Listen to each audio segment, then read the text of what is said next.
Doom Patrol is the newest addition to the DC streaming service TV series, and it comes out right after Titans, and just like Titans, it follows a group of misfits trying to find their purpose in this world. And this is good. This is actually really good. Like, really good.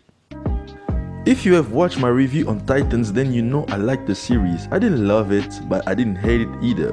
But I only reviewed the pilot, and the entire video is based on that one episode. Turns out the series actually gets worse and worse as it goes on. The characters don't get any development, the plot kept stalling while taking us in different corners of this universe, introducing new characters again and again and again, while also having episodes that set up nothing. And above all, the series ends on a cliffhanger. Fuck Batman. Well, fuck you, Bruce. You win. For the love of God, why?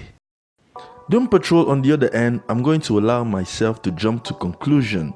The series does everything I wanted in just 58 minutes and one freaking episodes. Doom Patrol manages to make me care about the characters, their struggle. It made me relate to their pain, and above all, it answered the most important questions shows like this should always answer. Why would these weirdos stick together? They share the same pain. They are not your typical outcasts who could hide in plain sight or whatever. These people cannot go anywhere because they can't control themselves around normal people, and they will not be accepted even if they could. Each and every one of them is trapped in an endless loop of loneliness, and all they have now is each other. They sold me on that, and I bought that shit.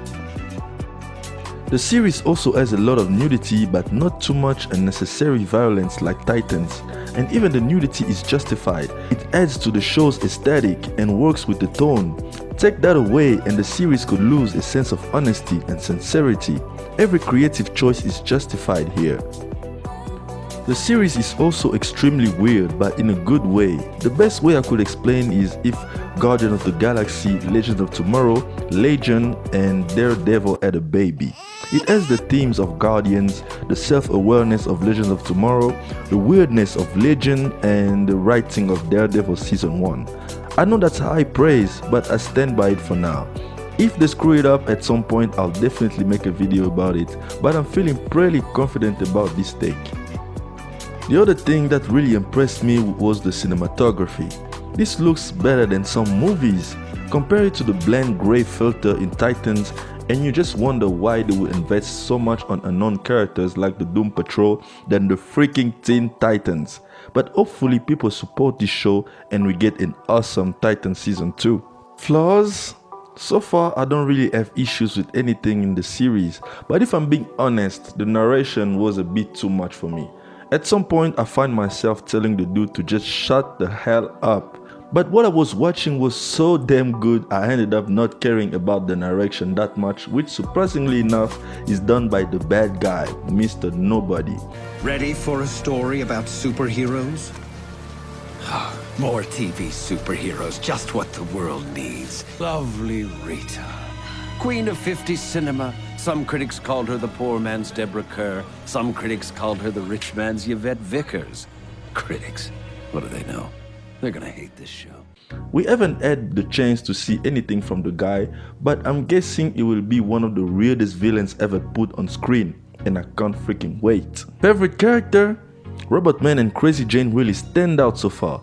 It's so good to see Brendan Fraser again, and his character is certainly the focus of the pilot, and is really compelling as well. He actually has an arc and evolves throughout the episode, which I appreciated. What I like the most about the Crazy Jane character is the tragedy of having so many different personalities she can't control, and Dan Guerrero is doing a fine job with the character. I love the scene where she's talking with Robot Man in the rain. Characters' moments like this really hit me. As for Negative Man and Rita Farr aka Elastigirl, they didn't get as much to do as the other two, but their characters are promising. Their relationship is also very interesting as Negative Man seems to do everything Rita Farr asks him to do, so I want them to explore what that's all about. And they are bringing Cyborg next, who finally gets to appear in a project that didn't get fucked over by the studio, so that's great. Guys, at the end, Doom Patrol is fantastic. Go see it on the DC Universe app. I'm sure you will love it. It's really good. Really good. Subscribe to this channel if you like this. Thank you as always for watching. Some cool stuff coming out very soon. As for me, I'll see you around. Bye bye.